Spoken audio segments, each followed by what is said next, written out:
우리 말씀을 보겠습니다. 우리 말씀은 역대상 21장 1절에서 6절 말씀 보도록 하겠습니다. 오늘 이 말씀을 가지고 만족, 감사, 찬양, 만족, 감사, 찬양이라는 제목으로 같이 은혜를 나누기로 합니다.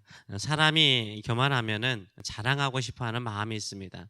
자랑을 많이 한다는 것은 그만큼 교만하다는 뜻을 또 포함하고 있습니다. 교만은 누구에게나 찾아오는 최고의 유혹입니다. 특별히 성공한 이후에는 교만의 유혹을 뿌리치기가 그리 쉽지 않는 것을 우리가 알 수 있습니다. 다윗이 주변 민족들을 정복하고 강성한 나라를 이루었습니다. 평화로운 나라를 만들었습니다. 대외적으로는 평화가 임하고 대내적으로는 경제적으로 부유해졌습니다. 이스라엘 나라에 대적할 만한 나라가 없었습니다. 그 정도로 강성한 이스라엘 나라가 되었습니다. 이스라엘 나라가 평화로울 때 새로운 대적이 등장합니다. 그 새로운 대적이 누구입니까? 그 새로운 대적이 이스라엘을 대적하는데요. 누구입니까? 사탄입니다. 사탄이 드디어 등장합니다. 보이는 대적들은 이스라엘 나라에게 다 항복하였습니다. 그러나 보이지 않는 대적 사탄이 드디어 이스라엘을 공격합니다. 이스라엘을 무너뜨리기 위해서 공격하는데 이스라엘을 어떻게 공격합니까? 이스라엘 전체를 공격하지 않습니다. 한 사람을 공격합니다. 그 한 사람이 바로 다윗입니다. 이스라엘 왕 다윗입니다. 다윗의 마음에 침투하여서 다윗을 교만하게 만듭니다.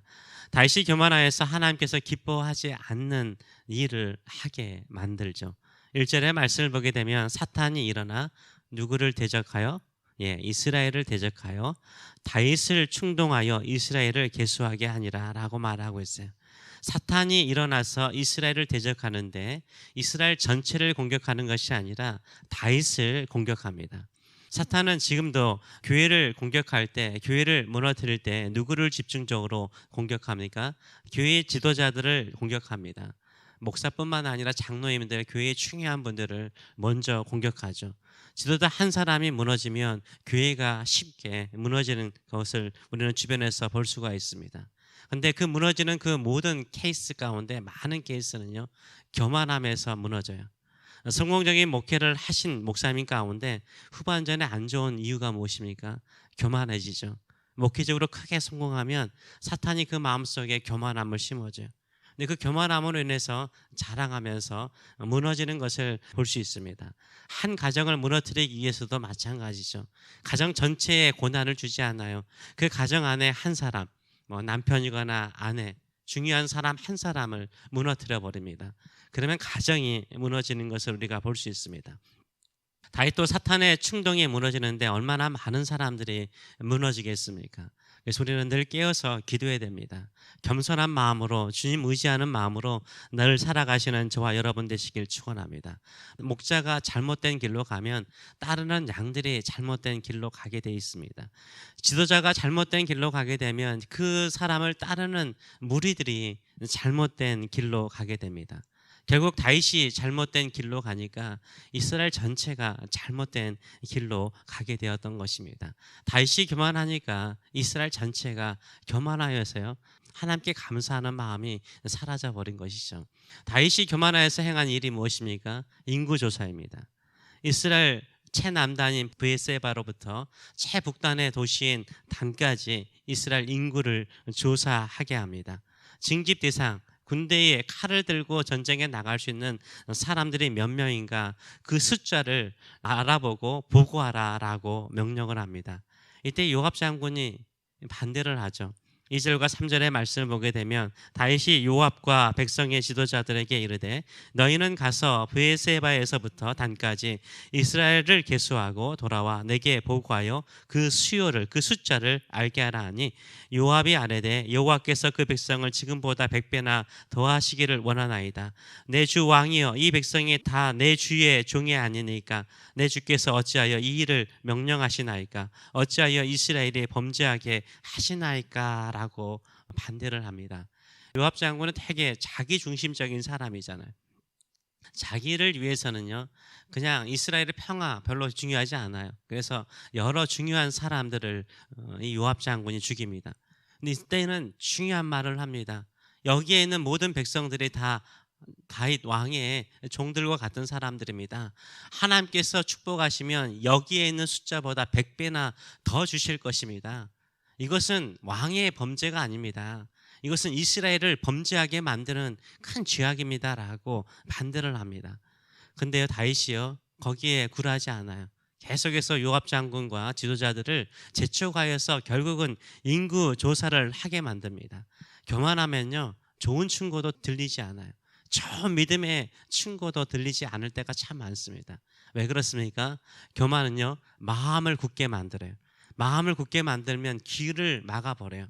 귀가 막히면요, 결국은 하나님의 음성조차도 들리지 않아요. 이로 인해서 인구조사를 하게 됩니다. 요압 장군이 나가서 인구조사를 하는데요, 이스라엘 13지파 가운데 13지파입니다. 요셉 지파가 두 분깃을 받았기 때문에 에브라임과 므낫세, 레위 지파를 포함하면 실질적으로는 13지파를 말합니다. 이스라엘 9지파를 보니까는 징집 대상이 110만 명이나 되었습니다. 유다 지파는 47만 명이 되었습니다. 근데 요압 장군이 레위 지파와 베냐민 지파를 세지 않아요. 그래서 10지파만 해도야 150만 명이 돼요. 두 지파를 포함하면, 레위 지파와 베냐민 지파를 포함하게 되면 200만 명이 되는 엄청난 수를 갖게 되는 거죠. 여러 전쟁을 통해서 이스라엘이 많은 젊은이들을 잃었을 거예요. 많이 전사했을 것입니다. 근데 지금으로부터 3,000년 전에 200만 명의 군대에 징집할 수 있는 수를 가지고 있다는 거 엄청난 겁니다. 바벨론도 200만 명이 넘지 않았다고 봐요. 하나님께서 다윗을 축복하시되 엄청나게 축복하신 거, 인구적으로도 엄청나게 축복하신 거죠. 출애굽할 때 무기를 들 수 있는 사람 60만 명이었는데 200만 명이 넘는 큰 수로 하나님께서 축복해 주셨습니다. 근데 왜 다윗이 인구 조사를 했을까요? 인구 조사를 한 그 이유가 뭘까요? 저는 만족함이 없었다고 생각을 해요. 하나님께서 엄청나게 다윗을 축복했는데요, 다윗이 만족하지 않았어요. 자랑을 하는데 내가 이렇게 많은 것을 이루었는데, 주변의 모든 민족을 이기고 나라가 부강해졌는데 자랑을 하잖아요. 자랑하면요, 이상하게 감사가 넘쳐야 되는데, 자랑하면요, 좀 더 있었으면 좋겠다라는 만족이 사라져요. 좀 더 있었으면 좋겠다, 하나님께서 좀 더 해줬으면 좋겠다라는 만족이 없어져요. 요압 장군이 말하잖아요. 하나님이 주시면 100배도 더 줄 텐데 뭐 그렇게 더 알아보려고 합니까? 라고 말하는 이유가 뭡니까? 조사하는 이유는요, 만족이 없기 때문이에요. 만족이 없으면요, 감사가 사라져요. 감사가 사라지면요, 하나님께서 지금 나에게 다 베푸신 이 모든 것이 은혜였음을 잊어버려요. 하나님의 은혜로 여기까지 왔음을, 하나님의 은혜로 이렇게 풍성하게 됐음을 잊어버려요. 결국은요, 영원히 병들어 버려요. 이런 마음은 다윗뿐만 아니라 이스라엘 백성들 안에 있었던 거죠.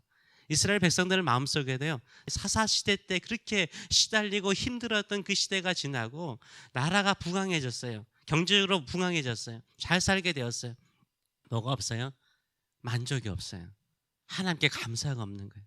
이게 모든 것이 다 하나님의 은혜였음을 잊어버린 거예요. 이게 누구에게도 있었어요? 다윗에게도 있었어요. 지도자인 다윗에게도 있었어요. 같이 백성들이 병들어가는 것을 볼 수 있습니다. 어렵고 힘들면 어떻게 하든지 하나님 붙잡고 살려고 그래요. 그게 믿음의 사람의 특징입니다. 근데 평화로울 때는요, 사탄이 열린 문을 통해서 들어와요. 우리 마음속에 만족이 사라지게 만들고요, 감사가 사라지게 만들고요, 하나님의 은혜를 잊어버리게 만들어요. 하나님, 저는 늘 모든 일에 하나님의 은혜였음을 기억하고 주께 감사하며 찬양하는 인생으로 살게 하여 주시옵소서. 이런 마음을 가지고 살아가시는 저와 여러분 되시길 축원합니다. 이런 마음의 자세를 가지고 살아가면 자녀들도 똑같이 그런 마음을 가져요. 내 주변에도 똑같은 마음을 가져요. 근데 내가 교만해서 자랑하면서 만족이 없고 은혜였음을 찬양하지 않잖아요. 주변 사람들도 이상하게 다 만족이 없어요. 감사가 없어요. 은혜를 찬양하지 않아요. 욕심만 더 생기는 경우를 보게 됩니다. 사단에게 틈을 주는 마음이 아니라 오히려 하나님께 찬송하고 감사함을 통해서 주께 영광 돌리시는 저와 여러분 되시길 축원합니다. 기도하겠습니다. 살아계신 하나님 아버지 은혜를 감사드립니다. 하나님께서는 다윗에게 조사하지 않아도 풍성하게 축복하셨습니다. 알아보지 않아도 넘치도록 은혜를 베풀어 주셨습니다. 다윗의 마음에는 내가 이 정도로 하나님께 헌신하고 충성하였더니 이런 축복을 주셨네, 한번 알아볼까? 그 마음속에는 만족이 없었기 때문에, 만족이 없으니까 감사가 없고, 감사가 없으니까 지금까지 이 모든 것이 다 하나님의 은혜였음을 잃어버리고 마치 자신이 다 이룬 것처럼 착각하였던 다윗의 마음을 주께서 악하게 보셨습니다. 우리의 마음이 그렇지 않기를 원합니다. 늘 하루를 살아도 감사하고 만족하고 주의 은혜였음을 찬송하고, 하나님께서 은혜를 베푸시면 지금보다도 100배 1000배 더 축복하여 주실 것을 늘 믿기에 주님 의지하는 저희들의 삶들 될 수 있도록 축복하여 주시옵소서. 감사드리며 예수님의 이름으로 기도하옵나이다. 아멘.